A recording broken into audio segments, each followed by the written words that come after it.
miércoles de mesa. Roy Campos. Roy, ¿cómo estás? Muy buenas tardes. Buenas tardes. René Casado. René, ¿cómo estás? Muy buenas tardes. ¿Qué tal, Joaquín? Buenas tardes. Don Pepe, muy buenas tardes. Don Pepe Fonseca, te escucho. Joaquín, muy buenas tardes, Joaquín. Pues mira,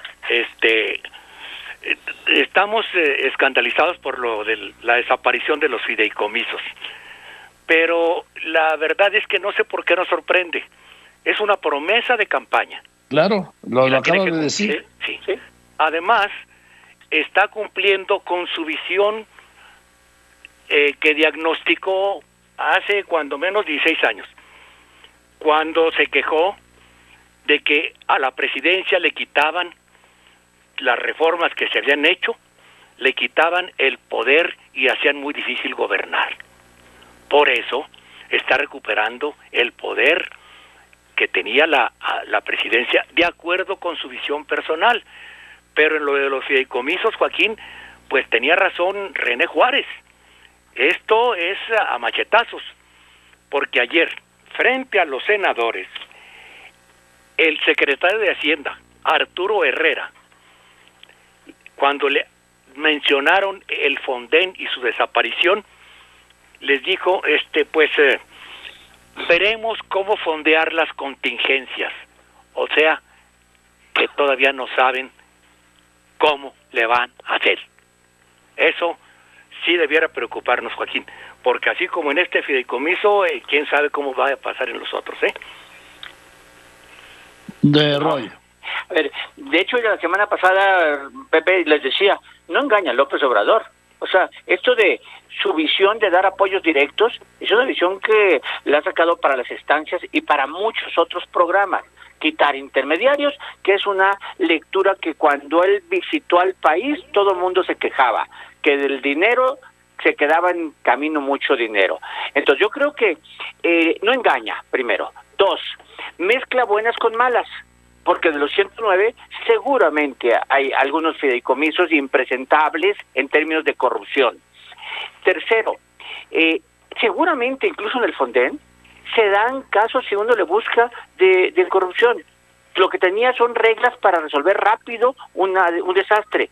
Pero a ver, ¿quién no nos dice que de veras compraron a precios altísimos, con empresas fantasmas? Seguramente, o sea, ni siquiera mucha revisión requiero para sospecharlo, pero mezcla buenas con malas. Creo que el diagnóstico es el correcto, la solución o la medicina es incorrecta. O sea, hay que limpiar, pero era un mecanismo que podía servir, pero el presidente quiere directo. Y por último, en términos de comunicación, hace algo que le ha funcionado. Si tú defiendes a los fideicomisos, estás defendiendo el pasado. No estás defendiendo a los fideicomisos, te estás metiendo en el grupo de los defensores de gobiernos pasados. Y esa defensa de gobiernos pasados incluye muchas cosas que son indefendibles. Entonces, en términos de comunicación, le funciona decir, defiendes, sí, es que defiendes a Peña, a Calderón, defiendes a la corrupción. a la corrupción, y te meten en un costal. Entonces ya el argumento es muy claro, ¿votas por el pasado o quieres que cambie? Y el argumento, la disyuntiva, sale ganando en esa disyuntiva. René. Como apuntábamos desde la semana pasada, Joaquín, es un signo más de la búsqueda de concentración de todo este entramado que ha venido construyendo el presidente, de la concentración del poder, del dominio y el control político administrativo. También a lo que dice Roy se le podría revertir en que está pasando de ello a crear fideicomisos con tintes clientelares, que es parte de la crítica. Entonces, en esta concentración es la búsqueda de acopio de recursos, el tener oro, el tener capital, el seguir agrandando la bolsa para sus tomas decisionales administrativas, entre comillas, pero apuntando sí a tener inversión en política social y para lo que se pueda ofrecer rumbo a los comicios del 21 y lo que pueda dar pasando por la revocación de mandato y hacia el 24 también. Te escucho, don Pepe. Mira, Joaquín, es cierto, pero es la concentración del poder. Sí. Es la concentración del poder que ha venido construyendo desde un día después de la elección de 2018, y lo ha construido de tal forma que ahora sí desaparecen los fideicomisos, pero ¿qué va a pasar? Vamos a ver, científico, tú traes este proyecto muy bueno, pero tienes que pasar acá a Palacio Nacional a que veamos tu proyecto, y aquí te lo aprobamos y aquí te lo financiamos. Bueno. Cineasta, ¿quieres hacer una película? Tráela. Entonces, resulta que también los proyectos científicos pues van a ser vistos desde la perspectiva que sean políticamente correctos, Joaquín, porque esa es la tendencia normal desde el poder. La otra es que está prevaleciendo la visión binaria que tiene del poder. Sí, la visión pero es que es una visión binaria, o estás conmigo o estás contra mí. Pero es que eso lo describió muy claramente el Papa en la encíclica, al describir estas fomento de polarización. Decía, ya no es posible, dice el Papa, que alguien opine sobre cualquier tema sin que intenten clasificarlo en uno de los dos polos. A veces para desacreditarlo injustamente y a veces para enaltecerlo en exceso. A ver, Pepe, encaja perfectamente este ejercicio del poder que critica el Papa en su encíclica del domingo pasado. A ver, es repetitivo. La polarización es el principal problema del país.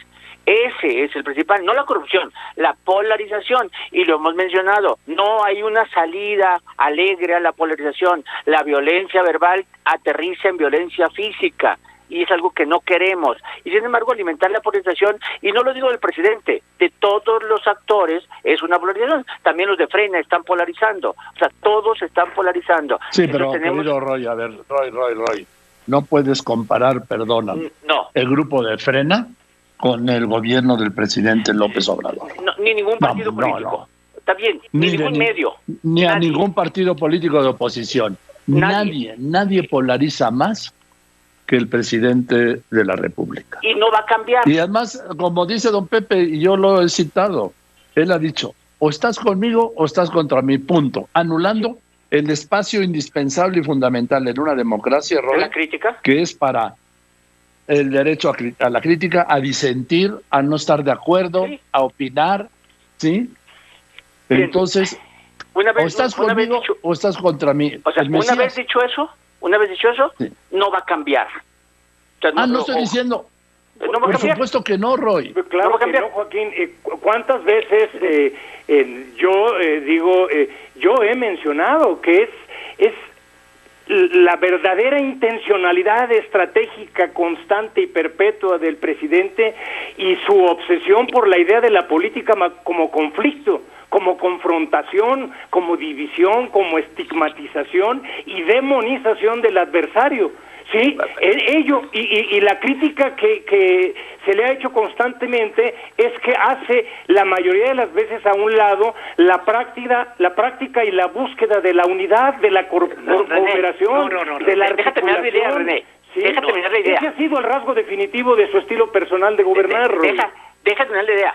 Todos de acuerdo en eso. No va a cambiar. Es decir, claro que no. estar circulando sobre el presidente polariza, nadie polariza más que él, esa variable, esa parte de la ecuación es fija. ¿Y sabes qué? Quienes lo entendieron muy bien fueron los ministros de la Corte. Pepe, la otra parte es la que no debe ser fija. Es decir, sus adversarios le compran la polarización y se meten en la polarización. Perdón, es que no están en posición de comprar, Roy. No, es que no entienden el juego en el que están los de la oposición. Por Dios. Mira, los ministros, por eso insisto. Está bien. A ver, A ver, un momento, por favor, uno por uno. A ver, los ministros ¿te quedaste en qué? A ver, le compran la polarización porque generan más polarización y él vive feliz en ese conflicto. El conflicto, a ver, lo que decía de meter a todos en la defensa del pasado, la compran y se meten en esa defensa del pasado y se quedan ahí y él gana en ese conflicto. La vida política del presidente la ha hecho justo así. en ese conflicto. Hoy tiene 5 frentes abiertos o 10 frentes abiertos, los que quieras. El de Chihuahua, el de la Corte, el de lo que quieras, el Tribunal Electoral. No importa. Así los vive. Porque claro, todos están en el mismo costal. Es lo que no entiende la oposición. Bueno, caen en cada emboscada que les tiende, Joaquín. Oye, un poco para terminar en el fideicomiso creo que se está exagerando de los dos lados, porque así es la polarización. O sea, sí había razón para modificar los fideicomisos e incluso para desaparecer algunos, sí había razones, no para quitarlo como mecanismo de reacción rápida ante problemas. Pero entonces él exagera al quitar todos, y los otros exageran porque todo su coraje es... No, Joaquín, no es que exagere. Espera, es que es el poder. Don Pepe, permite que termine, Roy. Por eso, los otros exageran porque suponen lo que va a hacer. No saben lo que va a hacer. Suponen que ya no va a haber apoyo a creadores. Suponen que ya no va a haber... Entonces, se lleva al extremo el argumento y no hay una negociación así. Entonces, el coraje real es que la decisión sea de un poder, como dice Pepe, de un poder tan grande que él tome decisiones de qué apoyar, cuándo apoyar, con qué apoyar, de qué tamaño apoyar.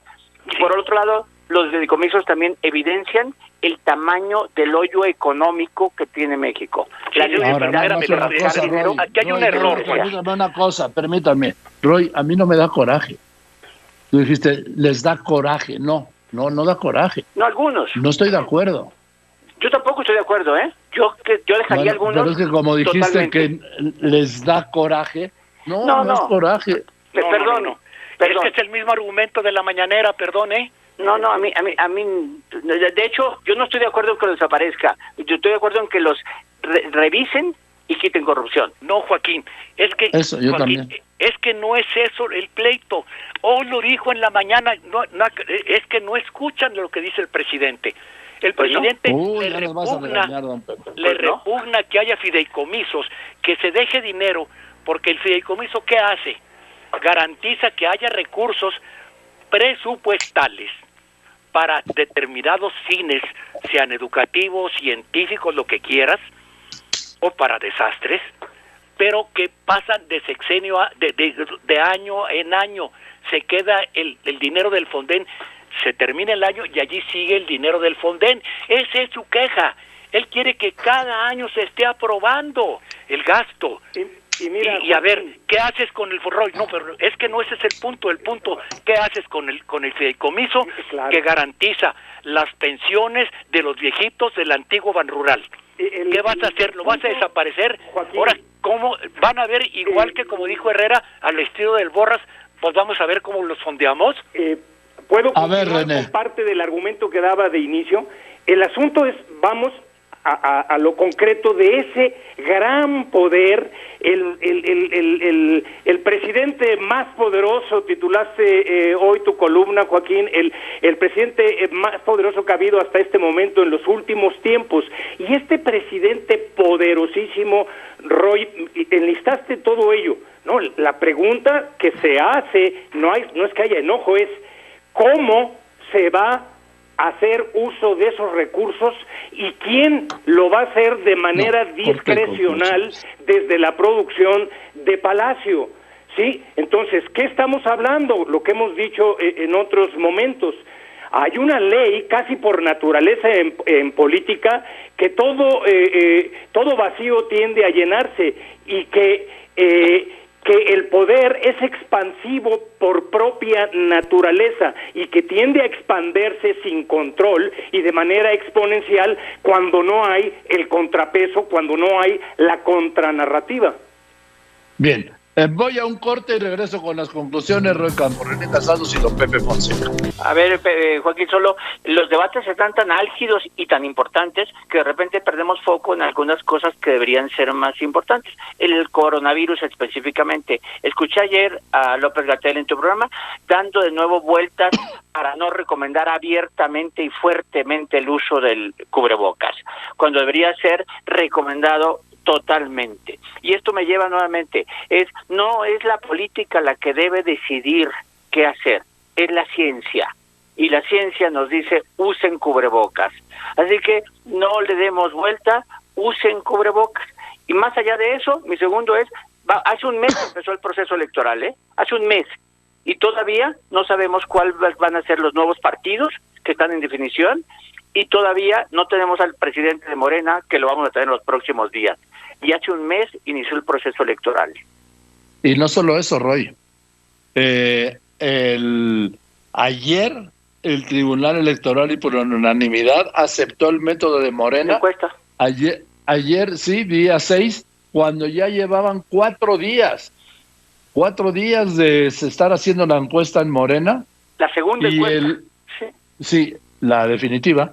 Y el día anterior es la Dirección de Normas y Prerrogativas, ¿no?, del INE. Sí.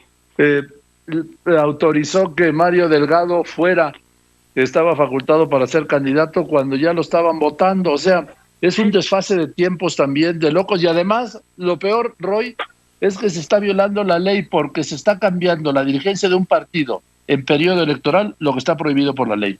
Así es. Oye, Joaquín, y la otra es, los partidos todavía no saben el dinero con el que van a contar porque están esperando la definición de los nuevos partidos. Y eso se llevaría en una parte del pastel. No pueden hacer planes del dinero que van a tener mientras no sepan entre cuánto se va a repartir. Entonces, hace un mes inició el proceso electoral, el 7 de septiembre. Sí. Y, o sea, más claro ni el agua, ¿no, mi Roy? Sí, así es. Y perdemos el foco de forma importante. No es que no sea importante, pero también hay otros temas que tenemos que estar viendo. Hay muchísimos. Sí. Gracias, Roy. René, por favor, una conclusión. Un abrazo. Y hablando, y en la línea de la concentración de poder y del hiperpresidencialismo, el presidente, como resultado de la consulta, preguntará lo que él quiere y pretenda hacer, reformar el transitorio constitucional cuando él quiera. Veremos qué dice el Congreso. Pero además ya lo ha dicho y lo ha venido reiterando, por encima de la ley está el pueblo, y él es el intérprete privilegiado del espíritu del pueblo y sus deseos. Al final el presidente continúa en lo que he mencionado, en esta estratagema, en esta maniobra, por momentos una impostura de su gran ofensiva retórica, discursiva, propagandística, y continuará enjuiciando el pasado, porque es una gran divisa para seguir prevaleciendo. Tal parece, o es cierto, Joaquín, que el presidente en su ejercicio y despliegue del poder le ocupa más vencer, triunfar, prevalecer sobre el adversario que gobernar, y gobernar con buenas políticas públicas. La oposición podría contestarle al presidente lo que el presidente le dijo a Morena, pero obviamente en Morena no hay contrarréplicas, de que eran muy pocos líderes para mucho pueblo. Le podrían decir, sí, a esa frase lapidaria también, demasiado presidente para tan poco gobierno en el déficit de resultados en políticas públicas. Gracias, Joaquín, un fuerte abrazo a todos. Que estés muy bien, gracias, René. Don Pepe Fonseca, pues mira, Joaquín, en la línea del presidente todopoderoso, yo quisiera que el presidente tuviera ese gran poder que tiene para construirnos un futuro para las siguientes generaciones. No me importa el pasado. Yo no voy a pelear contra los españoles porque vinieron a la conquista. Yo quiero el futuro de mis hijos y de mis nietos, que lo construya con su gran poder. Pero con la pena va a descubrir con desencanto que el partido que debería acompañarlo, él lo tiene que jalar, lo va arrastrando como lastre al partido rumbo a las elecciones de 2021, porque no es un partido. Fue un gran movimiento que hizo historia y ganó la presidencia. Pero no es un partido. Y nada más, Joaquín, con la arrogancia con la que se comportan tantos personajes de Morena, similar a los priistas de los 60 y 70, me recuerdan a aquellas personas que describía George Eliot. Decía George Eliot, hay personas que en su arrogancia se parecen al gallo que piensa que el sol sale para verlo cantar. Gracias, Joaquín. Gracias, don Pepe. Buenas un abrazo, tardes. Roy Campos. Muchas gracias, René Casados. Muy buenas tardes. Joaquín.